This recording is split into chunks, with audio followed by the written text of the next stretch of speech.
السلام علیکم دوستوں، آج ہم اپنی اس ویڈیو میں ہندوستان کی سرزمین پر ایسٹ انڈیا کمپنی سے لے کر برطانوی راج کے دور تک کی داستان بیان کریں گے، جنہیں ٹھگز آف ہندوستان یعنی ہندوستان کے لٹیرے بھی کہا جائے تو غلط نہ ہوگا۔ ویسے تو ہندوستان کی تاریخ ہزاروں سال پرانی ہے۔ سکندر اعظم سمیت دنیا کے نامور بادشاہ ہندوستان آئے اور اسے لوٹ کر چلے گئے، لیکن جو انگریزوں نے لوٹ مار ہندوستان میں کی، تاریخ میں اس کی کوئی مثال نہیں ملتی۔ جو قدرتی اور معدنی وسائل ہندوستان میں پائے جاتے ہیں وہ دنیا کے کسی خطے میں موجود نہیں۔ اس بات میں کوئی شک نہیں کہ انگریز ہندوستان کو سونے کی چڑیا سمجھتے تھے۔ یہی وجہ ہے کہ ہندوستان کو مکمل طور پر خالی کرنے کے بعد آج بھی بڑے بڑے ممالک اس سے فائدہ اٹھا رہے ہیں۔ دوستوں، کیا آپ اس بات پر یقین کر سکتے ہیں کہ اس پورے ہندوستان کو کسی ملک نے نہیں بلکہ صرف ایک ایسٹ انڈیا نامی تجارتی کمپنی نے لوٹا اور اس پر قابض ہو گئی۔ ہمیں یہ تو بتایا جاتا ہے کہ انگریز ہندوستان میں تجارت کے لیے آئے تھے اور پورے ہندوستان پر قابض ہو گئے، لیکن یہ نہیں بتایا جاتا کہ تجارت کی غرض سے قائم ہونے والی کوئی کمپنی اتنے بڑے ملک پر قابض کیسے ہو سکتی ہے۔ ہماری اس ویڈیو میں آپ دیکھیں گے کیسے ایسٹ انڈیا کمپنی نے ہندوستان پر قبضہ کیا، اس کمپنی کی وہ حقیقت جس سے بہت کم لوگ واقف ہیں، لہٰذا ہماری ویڈیو کو اینڈ تک ضرور دیکھیں۔ تو دوستوں، ہم اپنی بات کا آغاز ایک واقعے سے کریں گے جسے آج سے تقریباً 400 سال پہلے مغل شہنشاہ جہانگیر کے دربار میں انگریز سفیر سر تامس رو نے دیکھا اور اس منظر کو اپنی ڈائری میں قلم بند کر لیا۔ یہ بادشاہ کی سالگرہ کا دن تھا اور مغل روایات کے مطابق آج بادشاہ جہانگیر کو سونے، چاندی اور ہیرے جواہرات میں تولا جانا تھا۔ اس تقریب میں برطانوی سفیر سر تامس رو بھی موجود تھے۔ یہ تقریب ایک چبوترے پر منعقد کی گئی جس میں ایک بہت بڑا ترازو نصب کیا گیا تھا۔ اس ترازو پر پہلے بادشاہ جہانگیر کو چاندی کے سکوں سے بھرے تھیلوں میں تولا گیا جو فوراً ہی غریبوں میں تقسیم کر دیے گئے۔ اس کے بعد سونے، ہیرے، جواہرات اور پھر آخر میں ریشم سے بادشاہ سلامت کو تولا گیا۔ تاہم دولت کے اس مظاہرے نے سر تامس رو کو شک میں ڈال دیا کہ یہ بند تھیلے واقع میں ہیرے جواہرات سے بھرے ہیں یا کہیں ان میں پتھر تو نہیں۔ دراصل سر تامس ایک خاص مقصد کے لیے ہندوستان آئے تھے۔ ان کی کوشش تھی کہ وہ کسی نہ کسی طرح جہانگیر سے ایک معاہدے پر دستخط کروا لیں جس کے تحت ایک چھوٹی سی برطانوی کمپنی کو ہندوستان میں تجارتی حقوق حاصل ہو جائیں، لیکن سر تامس کی ڈائری سے ہمیں پتہ چلتا ہے کہ یہ کام ان کے لیے اتنا آسان ثابت نہیں ہوا۔ اس کی وجہ یہ تھی کہ مغل شہنشاہ جہانگیر پوری دنیا میں صرف ایران کے بادشاہ اور عثمانی خلیفہ کو اپنا مد مقابل سمجھتے تھے۔ اس کی نظر میں انگلستان ایک چھوٹا سا جزیرہ تھا اور اس کے کسی معمولی بادشاہ کے ساتھ برابری کی سطح پر معاہدہ کرنا ان کی شان کے خلاف تھا۔ تاہم سر تامس سفارتی داؤ پیچ اور تحفے تحائف دے کر جہانگیر کو تو راضی نہ کر سکا، البتہ ولی عہد شاہ جہان سے ایک معاہدے پر دستخط کروانے میں کامیاب ہو گیا جس کے تحت ایسٹ انڈیا کمپنی کو کاروبار کرنے کی اجازت مل گئی۔ یہ پہلا موقع تھا جب مغل سلطنت نے براہ راست کسی یورپی ملک سے معاہدہ کر کے اس کی ایک کمپنی کو تجارت کی اجازت دی تھی۔ اس طرح اس کمپنی کو ہندوستان میں قدم جمانے کا پروانہ مل چکا تھا۔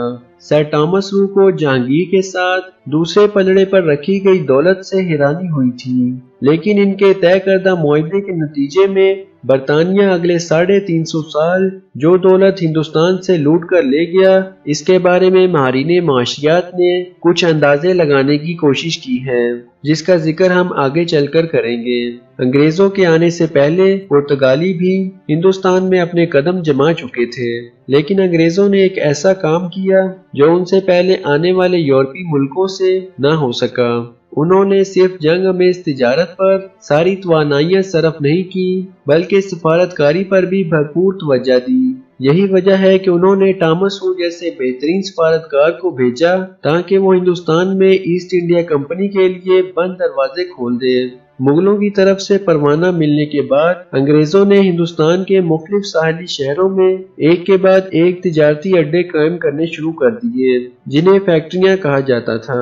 ان فیکٹریوں سے انہوں نے مسالہ جات، ریشم اور دوسری مصنوعات کی تجارت شروع کی جس سے انہیں زبردست فائدہ حاصل ہوتا رہا، لیکن جلد ہی معاملہ تجارت سے آگے بڑھ گیا۔ चूँकि ईस्ट इंडिया कंपनी की दूसरे यूरोपीय मुल्कों से जंगें चलती रहती थीं और ये लोग एक दूसरे का माल लूटने में भी कोई याद महसूस नहीं करते थे। इस सूरत-ए-हाल के पेश नज़र अंग्रेजों ने अपनी फैक्ट्री में मुकामी सिपाही भर्ती करने शुरू कर दिए। ज्यादा वक्त नहीं गुजरा कि ये फैक्ट्रियां फैलकर किलों और छावनियों की शक्ल इख्तियार करने लगी। जब इस कंपनी की फौजी और माली हालत मजबूत हो गई तो इसके एहलकार मुकामी रियासतों के आपसी लड़ाई झगड़े में भी मुलव्वस होने लगे। किसी राजे को सिपाहियों के दस्ते भिजवा दिए, किसी नवाब को अपने हरीफ को ज़ेर करने के लिए तोपें दे दी, तो किसी को सख्त जरूरत के वक्त पैसा उधार दे दिया।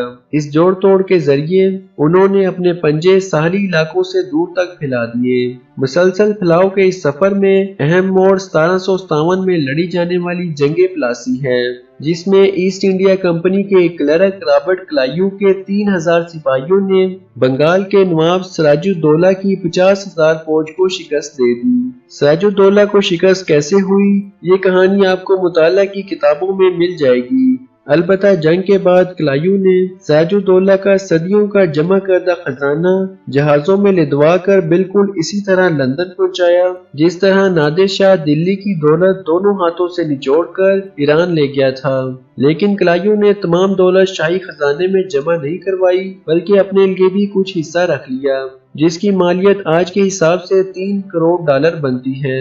इसने बरतानिया में अपने लिए एक बड़ा महल बनवाया और वसी जागीर खरीदी, जिसका नाम प्लासी रखा। सिर्फ इतना ही नहीं, इसने पैसे देकर बरतानिया की पार्लियामेंट में अपने और अपने बाप के लिए एक नशिस्त भी खरीदी। लेकिन इसी दौरान बंगाल में आने वाले खौफनाक कहर और इसके नतीजे में सूबे की 1/3 आबादी फना हो जाने की खबरें बरतानिया पहुंची, जिनका सबब लॉर्ड क्लाइव की गलत पॉलिसियों को करार दिया गया। इस वाक़े का क्लाइव के दिलो दिमाग पर काफी असर हुआ और इसने बड़ी मिकदार में अफीम खाना शुरू कर दी। नतीजा ये निकला कि 1774 में वो अपने कमरे में पुरअसरार हालत में मुर्दा पाया गया। इस दौरान मुगल कुछ अपनी नाअहली और कुछ बैरूनी हमलों के बायस इस कदर कमजोर हो चुके थे कि वो अंग्रेजों के रसूख को बढ़ता हुआ देखने के सिवा कुछ न कर सके। चनांचा जंगे प्लासी के सिर्फ निस्फ सदी बाद ईस्ट इंडिया कंपनी की फौज की तादाद 2.5 लाख से तजावज कर गई और उन्होंने बंगाल से निकलकर हिंदुस्तान के बड़े हिस्से पर अपना तसल्लुत कायम कर लिया। नौबत यहाँ तक आ पहुंची कि 1803 के आने तक दिल्ली के तख्त पर बैठा मुगल शहंशाह Shah Alam east India company का वजीफाखोर बनकर रह गया। एक जमाना था जब इसी मुगल सल्तनत के शहंशाह जहांगीर के आगे अंग्रेज सफीर टॉमस रो घुटनों के बल झुकता था। अब ये हालत थी कि शहंशाह शाह आलम को ईस्ट इंडिया कंपनी के एक क्लर्क को झुककर पूरे बंगाल का इख्तियारनामा पेश करना पड़ा। ये बात हैरत अंगेज है कि ये सारा काम बरतानिया की हुकूमत ने नहीं बल्कि सिर्फ एक कंपनी ने किया, जिसका सिर्फ एक ही असूल था, हर मुमकिन तरीके इस्तेमाल करके अपने हिस्सेदारों के लिए ज्यादा से ज्यादा मुनाफा कमाना। ये कंपनी लंदन के इलाके में एक छोटी सी इमारत में काम करती थी और क्याम के 1 सदी बाद तक भी इसके मुस्तकिल मुलाजमीन की तादाद सिर्फ 35 थी। लेकिन इसके बावजूद दुनिया की कोई कंपनी ऐसी नहीं गुजरी जिसके पास इस कदर ताकत हो। अगर आपको शिकायत है कि आज की मल्टीनेशनल कंपनियां बहुत ताकतवर हो गई हैं और वो मुल्कों की पॉलिसियों पर असरअंदाज हो रही हैं, तो अब जरा तसव्वुर कीजिए कि गूगल, सैमसंग, फेसबुक, माइक्रोसॉफ्ट और एप्पल मिलकर एक कंपनी बन जाए जिसके पास एक अपनी जदीद हथियारों से लेस फौज हो और जो मुल्क इनकी मसनूआत खरीदने से इनकार करे ये इन पर चढ़ाई कर दे। ईस्ट इंडिया कंपनी ने चीन के साथ भी कुछ ऐसा ही किया। ईस्ट इंडिया कंपनी अफीम की एक बहुत बड़ी मिकदार हिंदुस्तान में उगाती थी और इसे चीन ले जाकर महंगे दामों में बेचा जाता। जब चीन ने अफीम की खरीदारी से माजरत की तो ये कंपनी अपने मुनाफे में कमी कैसे बर्दाश्त करती। इसने 1839 में चंद बहरी जहाज चीन भेजकर चीन का क्यानूसी बहरी बेड़ा तहस नहस कर दिया। चीनी शहंशाह ने अपनी गलती तस्लीम करते हुए न सिर्फ अफीम की दरामदात पर पाबंदी उठा दी बल्कि बतौर जुर्माना हांगकांग भी बरतानिया को तोहफे में दे दिया, जो 1997 में जाकर वापस चीन को मिला। लिहाजा ईस्ट इंडिया कंपनी ने हिंदुस्तान में अपनी पेशकदमी जारी रखी और एक के बाद एक रियासत, एक के बाद एक रजवाड़ा इनकी झोली में गिरता रहा।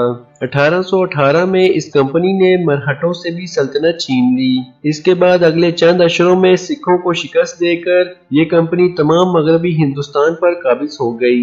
अब तकरीबन पूरे हिंदुस्तान पर इस कंपनी का तसल्लुत कायम हो चुका था। मामलात ऐसे ही चलते रहे, लेकिन फिर 1857 में इस कंपनी के अपने ही तनख्वाहदार सिपाहियों ने बगावत कर दी, जिसके दौरान बड़े पैमाने पर कत्लो गारत हुई और इस बगावत की खबर बरतानिया पहुंच गई।